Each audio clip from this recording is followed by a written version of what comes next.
అవును, ఏదో ఒక రోజున దేవుడు మరలా నాకు అనుగ్రహిస్తాడనేటువంటి విశ్వాసంతో ఎదురు చూసినటువంటి వ్యక్తి. ఇక్కడ అదే ఉంది కదా, ఈ సంగతుల్లో ఏ విషయమందున యోబు ఏ పాపము చేయలేదు, దేవుడు అన్యాయం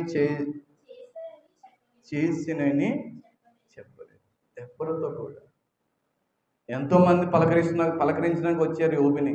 ఎవరితో కూడా దేవుడు నాకు అన్యాయం చేశాడు, దేవుడు అన్యాయస్తుడని ఎవరితో కూడా చెప్పలేదు. దేవుడు స్తుతిస్తూనే ఉన్నాడు, దేవుని మహిమపరుస్తూనే ఉన్నాడు. అవును, నిజమైన